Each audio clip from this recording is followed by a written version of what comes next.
Kia ora and welcome to the Jay Singh Show on Daily Khabar New Zealand. I take this opportunity to congratulate my fellow migrants who fall under the Residence Visa 2021 program and also convey my heartfelt gratitude to those who fought this indefinitely long battle.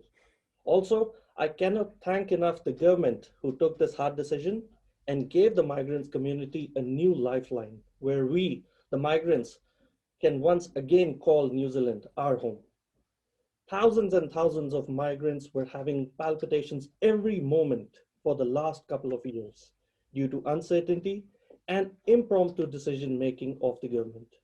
And during those unimaginable, horrendous days, a few names came under the spotlight as a life support to those migrants.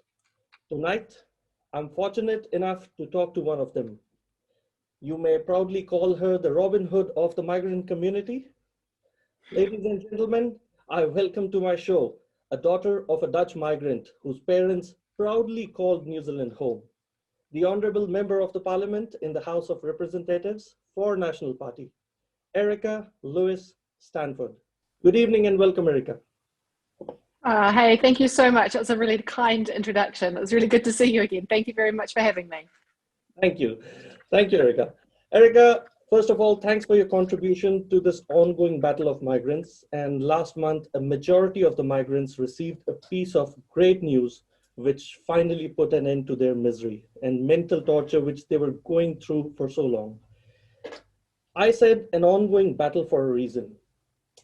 Some people might still think that what are migrants complaining about now? But just to bring to their attention, there are people who have been in New Zealand for way over 3 years, but have either re-enrolled in further studies or enrolled in higher studies like PhD. They are not a part of this program. Let's not forget the families and migrants stuck overseas. And lastly, but not the least, the parents of the migrants who have not met their kids and grandparents for almost 2 years. Myself being one of them. Erica, apologies for making it a bit personal, but no matter what the reason is, being a mother, how would you feel if you were separated from Holly and Alex for such a long time? What would your reaction be?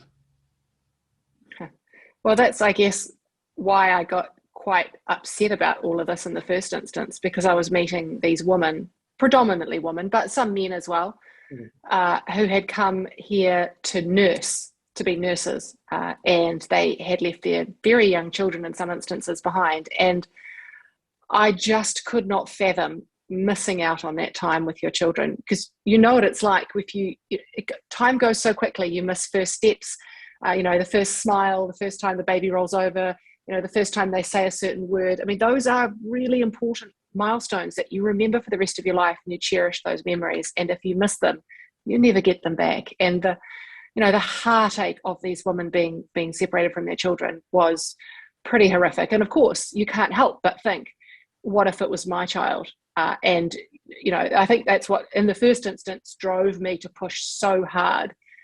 Firstly for the nurses, but then we moved on, obviously, to all split migrant families, because there are a lot of people out there, not just nurses, who have been separated from their families. But it was personal. It was very personal. Oh, definitely.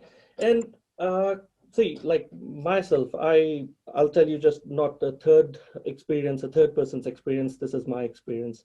My parents fell sick a few months ago in May. I had to travel to India on a less than 24-hour notice.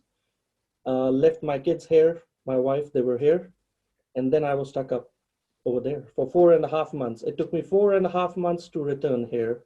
And this experience of booking MIQ and going through all that process was nothing less than but a mental torture.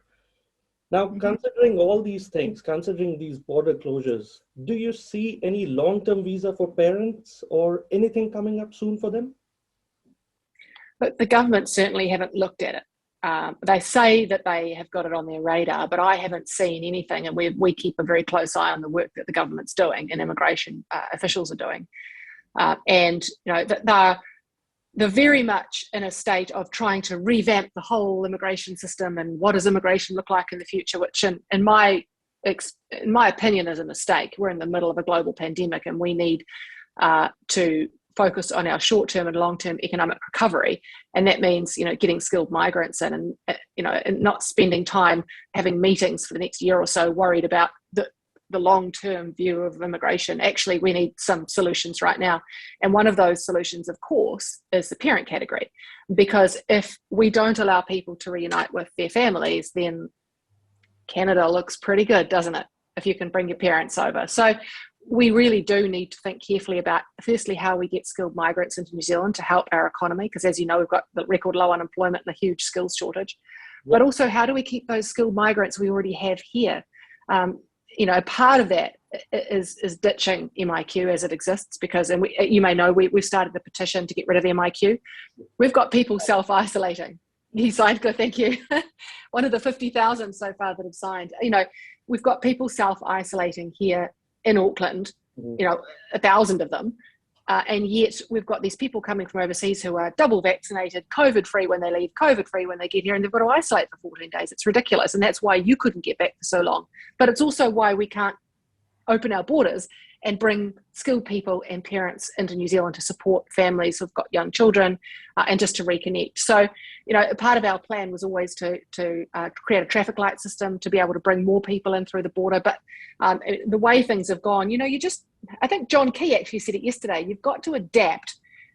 MIQ was fit for purpose somewhat a year ago, but not anymore. And they need to ditch it and move on quickly, because there are people who need to be reunited, and they can't wait till the end of March.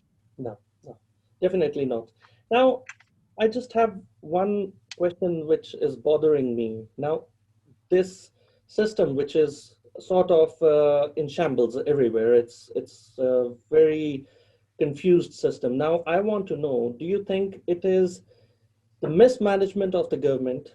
Is it the willingness of the government that they're not willing to do it, or they're mismanaging it, or they are simply confused, even they don't know? So where do they stand?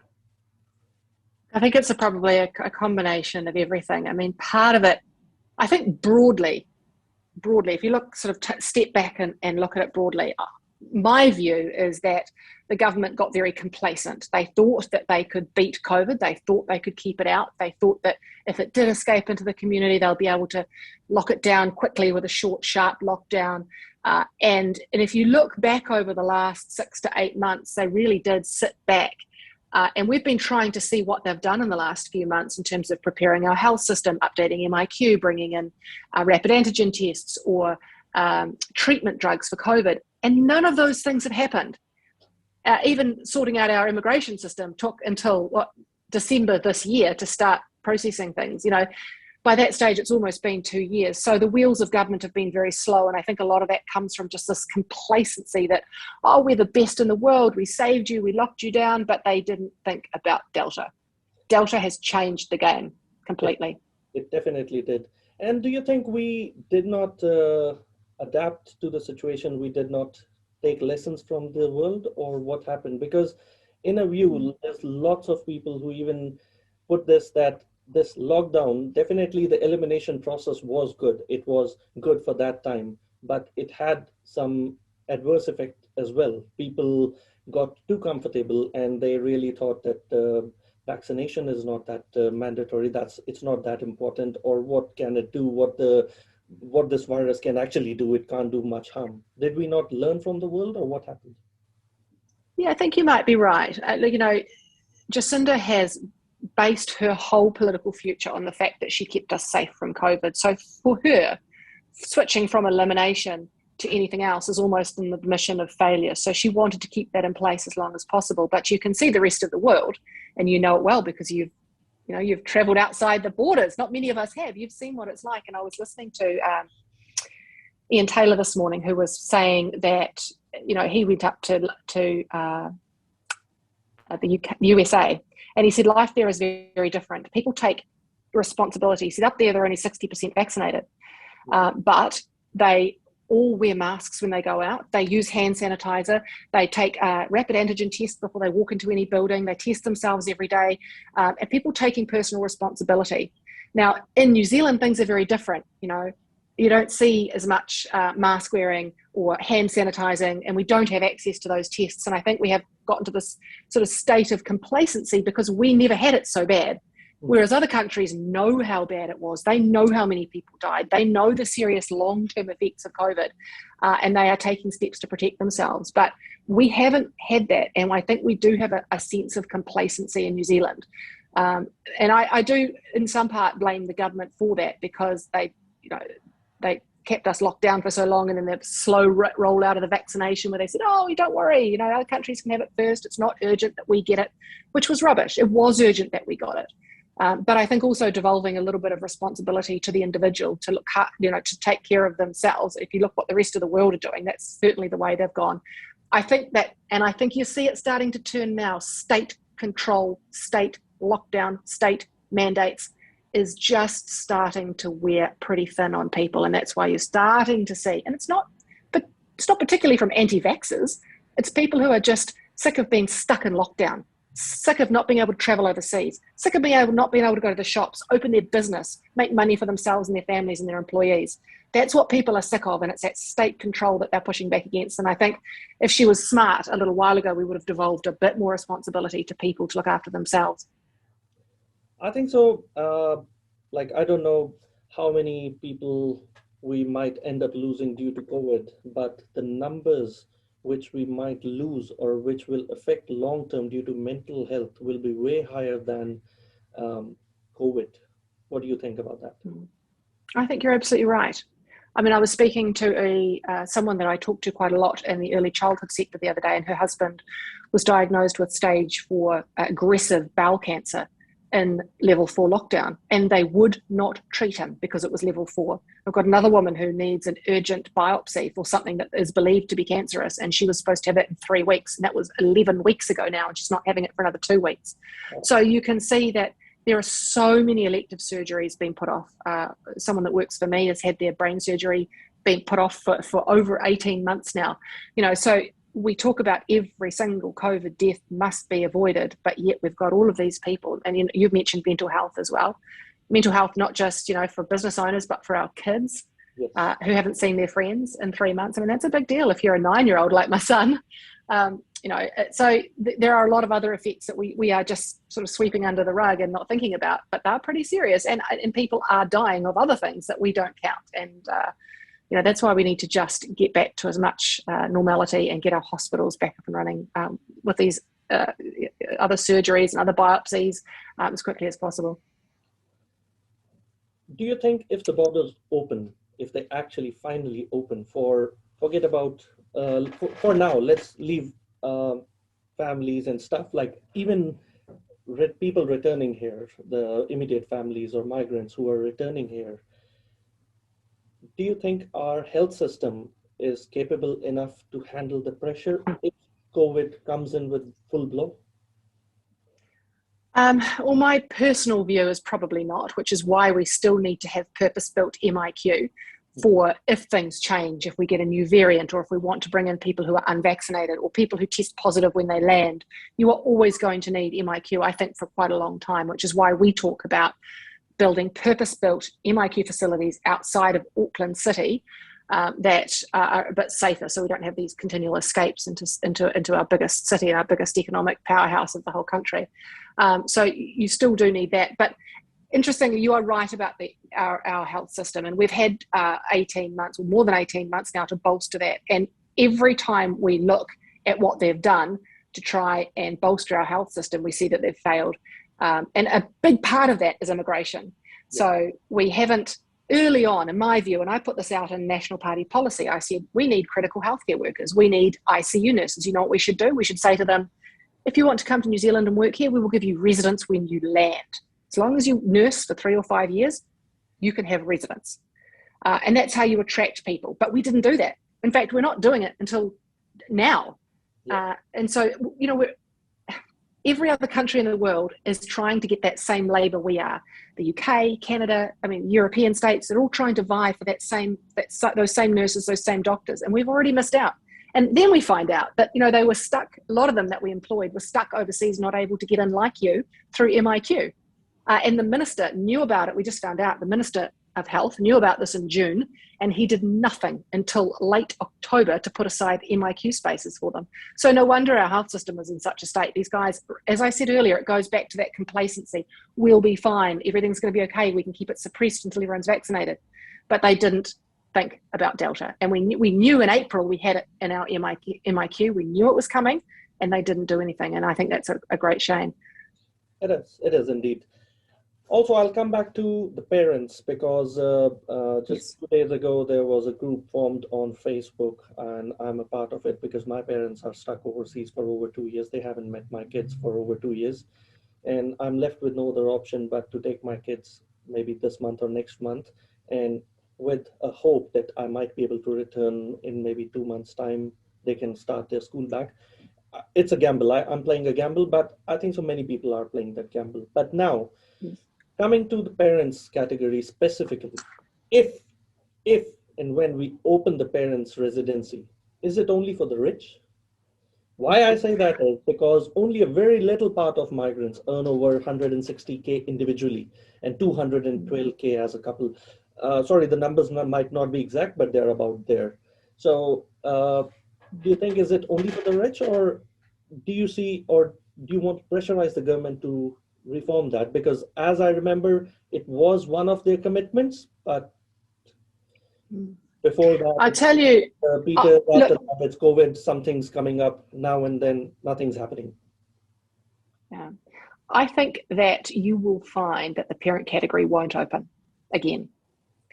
And the reason it won't is because this government have just granted 165,000 people residence.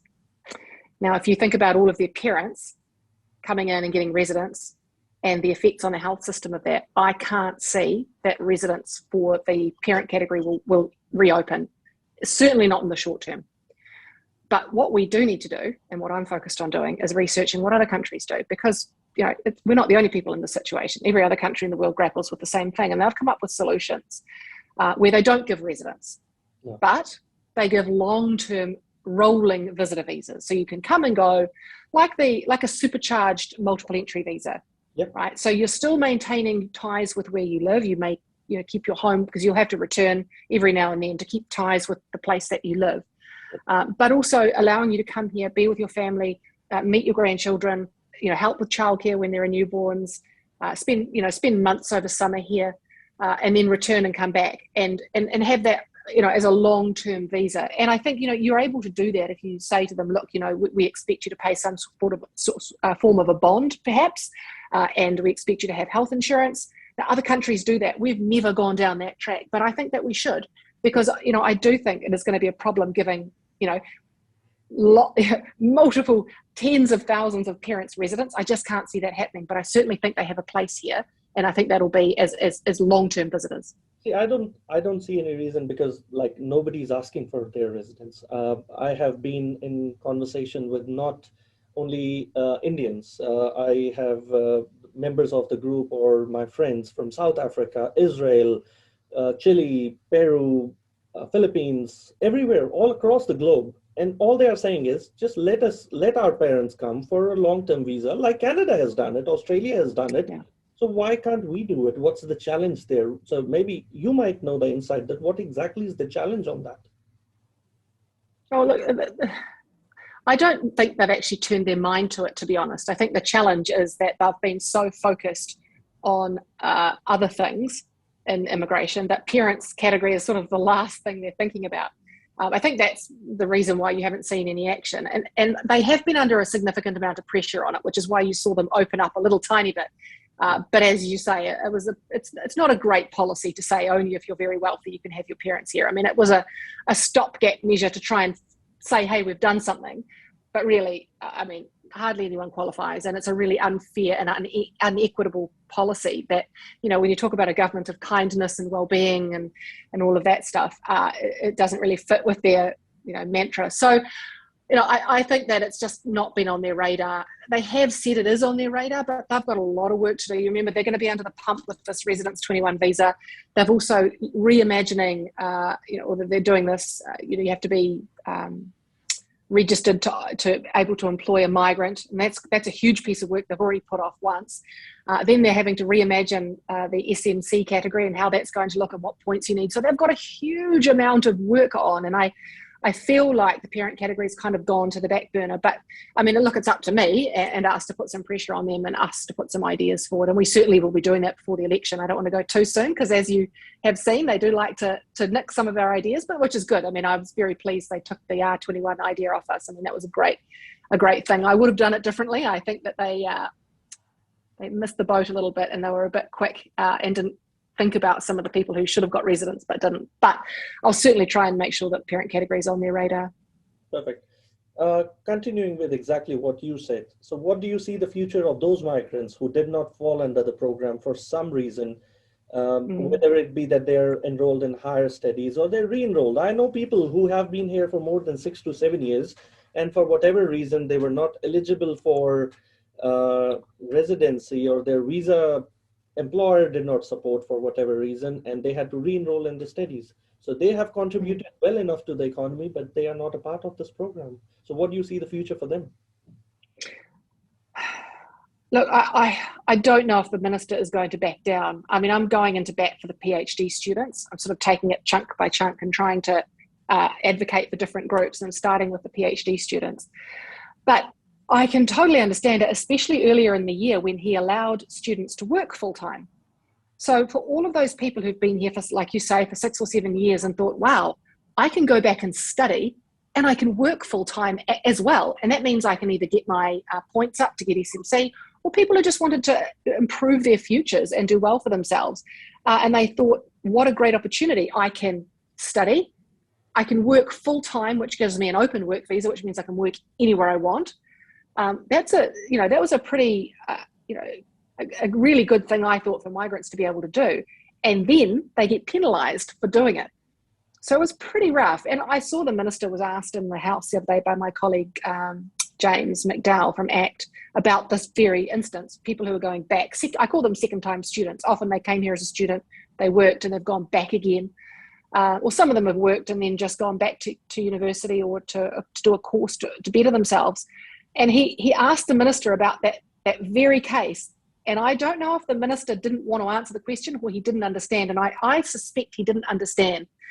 I suspect that officials put this policy together so quickly that they didn't consider this very case of people who've been here a long time and have gone back to study, and the fact that the government encouraged them to do that. And the minister just answered the question like he didn't understand the question. And I actually think that they just didn't consider that. There will be considerable pressure that different groups are putting on him, but he has made it very clear that he's not going to be backing down on anything. We are certainly going to test him on that.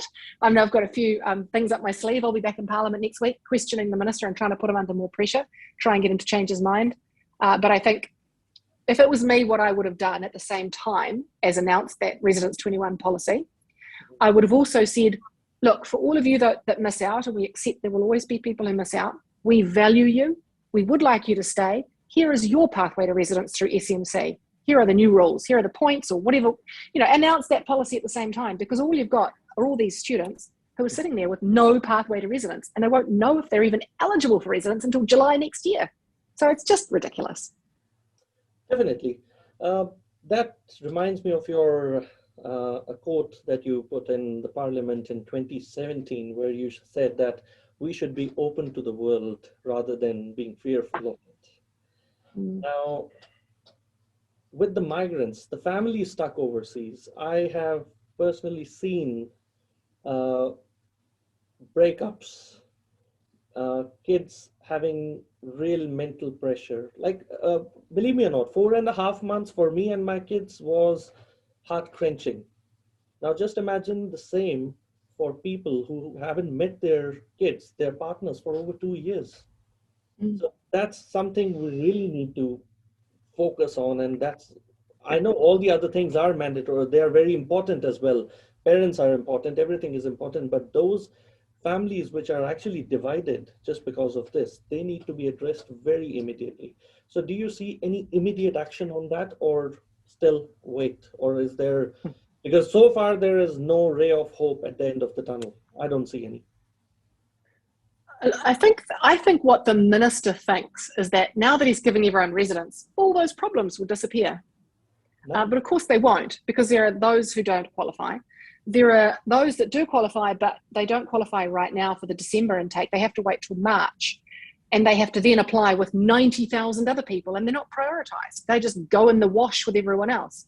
And it could take 12 months, as the minister has admitted, for them to get their residence and then apply to get their families here. It could be, it'll be more than 3 years since I've seen their kids. Now, on the 13th of October, I wrote to the minister and I said, how could it possibly be that you didn't consider prioritising the split migrant families in the December intake for the Residence 21 visa? Mm-hmm. Because if you do that, they'll be done quickly. They'll be able to probably apply to have their families here early next year. And he hasn't responded to me yet. So I wrote that on the 13th of October, no response. So actually yesterday I instructed my staff to give his staff a rocket and say, hey, where's the response to our letter? But I will certainly be bringing it up in the House as soon as I get a chance to ask a question of him, because it is beyond cruel that he didn't think that it would be a really good idea of everyone. I mean, the two groups of people you want to prioritise, I would have thought, or three groups, let's say. People who've been in the queue the longest, healthcare workers, and split migrant families. But he didn't. So you think it was a rushed decision, or was it a well-thought, planned decision? No, you can tell it was a rushed decision. I know that because they didn't take it to his cabinet until August.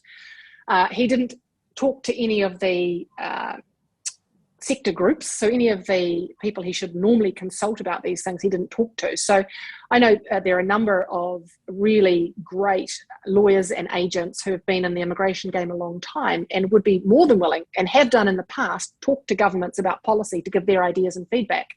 And if he'd done that, if he'd gone to the Katie Armstrongs and the Aaron Hunts and the Ian McLeods and the Alistair McClimats of this world and said, hey, this is what I'm thinking, can you guys just workshop it and see who I've missed? What are the, where are the potential holes? Where are the anomalies? He didn't do that. He basically sat in Wellington with his officials and dreamed up this policy and put a ring around a few visas and said, this is what it's going to be and we're not going to move. And isn't this wonderful? And they patted themselves on the back. My first problem is they're congratulating themselves for fixing a problem that they created themselves, which I've said a million times, And then secondly, they have just rushed it, and it's a really panicked reaction because of all the pressure we put them under for these long queues. And the fact that I think the key thing was that doctor from Otaki who left. I think that was the moment in time where the government went, oops, actually, this is a real problem. We've got medical professionals leaving in the middle of a pandemic. So we pushed that really hard. And I think that was the thing that pushed them into action. And that happened in about July this year. And when we saw, of course, the policy announced in September. So I think they probably started late July, took it to Cabinet in August, and then worked out some of the details. But there are a number of problems with it, and that we're pressuring them to fix. But certainly it was a reaction to all the pressure they were under. Right. Well, if I continue asking you the questions which I have received on Facebook and through the WhatsApp chats, you'll be here for another 3-4 hours. I won't do But I'll sum it up with the one last question that I have, or in fact two. But recently the Honorable Prime Minister said that the region borders will be open to the vaccinated people, right? Now, I live in East Auckland. Let's talk about this region and the outbound weekend traffic. Even after the development of the motorways on a regular weekend, on any weekend, it takes roughly 1.5 hours to 2 hours from Mount Wellington to Pokeno or Ramarama for people going southbound. Now that's every weekend I'm talking about. You must be aware of it very well. Now that takes, and that's like less than 30 kilometers, 2 hours. Now you put police checkpoints somewhere in between and stop all the cars and check the vaccination proof for all the passengers who are on the seats. Some might be in the boot as well, but does it make any sense to you? Or maybe the government has some resources or technology which we, the civilians, are not aware of. Maybe you being the member of parliament, you know it. So kindly enlighten us. Well, given that they haven't even come up with a vaccination passport yet, I doubt very much whether they've got some fandangle new technology which is going to allow us to get out of Auckland more quickly. I mean, I think Chris Bishop, our COVID spokesperson, summed it up really well when he said this is the most ridiculous idea he's ever heard of. I mean, to get your allocated time frame for your government approved a holiday for 1 week from this day at this time to this day at this time, it is utterly ridiculous. And anyone, I mean, clearly these people don't live in Auckland who come up with these ideas. I think it was Chris Hipkins. I mean, he's obviously never tried to get out of Auckland on a holiday weekend. I mean, we all know you sit in traffic for hours. And by the way, and you'll know this, you've got children. When was the last time you left for holiday on time with children? I think that's never happened, right? Either you have to leave on Thursday or you have to leave on Saturday. Friday, you can't even. I mean, there's always a kid who's like, that's right. There's always a kid who's like, oh, I need to go to the toilet, or the cat's escaped, or you forgot something, or, you know, you've locked the key in the car. I mean, there are a million things that go wrong, you know, and you just never leave on time. So this idea that, you know, Auckland is having an allocated time and space to leave Auckland is utterly ridiculous, and it was never going to work. And I think over the whole pandemic, this week has been the messiest for the government. You had Chris Hipkins come out and float the idea. I don't think he meant to. I think he let it slip accidentally on the radio. And then you had Aucklanders react pretty strongly like you've done. And then you had Grant Robertson come out and try and tidy it up and say, oh, no, you know, that's probably not what we'll do. But, you know, and then Chris Hipkins came back out again and said, oh, it's not finalised, but that's likely to be what we will do. And then today, the Prime Minister coming out and saying, yes, there will be some form of border control. So, you know, it is a complete mess. They're not on top of things. You know, for the first time, their sort of communications and their slick PR seems to have broken down. And you see them, you know, sort of, you've stripped away and, you know, the outside shiny finish, and you're looking at the inner workings of actually what's going on. And I think this has been a rare insight into the actual workings of government, which I think when you look at, it's like the duck, you know, on the water, looks all very serene, but actually underneath it's a complete, you know, shambles. And I think this has given us an insight into the fact that they really don't have a plan. They are making this up as they go along. Some of their ideas are ridiculous and they're never going to work. And this one, I guarantee, if they try to do this in Auckland, I mean, I actually, from a political perspective, I hope they do, because it'd be great for National, because Aucklanders will be furious. It is never going to work. And you want to sit in a queue with your kids in a hot car on a summer's day for 10 hours while you wait to show your pass and your time slot to leave Auckland? It's a nightmare. No, definitely it can't work. Practically, it can't work in Auckland, and people who live in Auckland can only understand that. Outside Auckland, people won't understand it. So, Erica, like recently, we have seen quite impromptu decision-making in the recent months or weeks, specifically, which sometimes makes no sense, or maybe everything is clear, but we are excessively confused, maybe. What do you think the reasoning behind that is? Why is that? As you said, Chris came and said something, then Grant Robertson came something, then the Honorable Prime Minister clarified a few things. So why is that confusion everywhere? Why is that impromptu decision? Look, as I said, I just don't think they have a plan. I think they are actually making it up as they go along. And look, as John Key said, you need to adapt, you need to change, and you need to move. But you need to take the public along with you and be honest and say, look, that was working, now it's not. We are working on a new plan, and be open and honest with us. Don't treat us like children. We know very well that your level 1, 2, 3, 4, level 3, step 1, 2 is a shambles. If you're going to move to something else, you just need to be honest with us and say, look, that served its purpose. It's no longer fit for purpose. We are working on a new system. And this is the date it's going to be in place. But this whole, you know, we're going to move out of it when everyone's at 90%, or maybe just when Auckland's at 90%, but, you know, we'll still keep the levels in other places until Auckland, everyone else catches. I mean, it's a confusing nightmare. They really needed to simplify it. And I thought of anyone, the Prime Minister would know this after her quite good messaging last year around the, you know, the alert level system was very clear and concise, and we understood it. But if I go back to what I said earlier, they were caught on the hop because they didn't think Delta would get here. They thought they had time. They thought that they could roll out the vaccinations at their own leisure, and that everything would be fine because we would be able to keep COVID out. Unfortunately, Delta's come along, and that has thrown everything into chaos. And now you're finding them scrambling and trying to put in steps over levels, and then over the top of that, a traffic light system, but it all works differently in different regions, and it relies on different people to reach different levels of vaccination. I mean, utterly confusing and an absolute nightmare. But I go back to the point that they didn't believe Delta would get here. Now they are scrambling. And that's why we're seeing the confusion. Well, I think so. We can take it on and on and on, but there's no end to it. And I believe now you have your kids to attend to. I have my kids to attend to. Hopefully we'll meet soon. We'll talk soon, discuss this even further if things resolve. Hopefully they resolve. Now, as we can see this, our kids today, I pray for those migrants, the families who are stuck up overseas, that they can see their kids as well very soon. And thanks for your time, Erica. It was wonderful. It was a great pleasure talking to you. Thank you. You too, my friend. Thank you. Take care.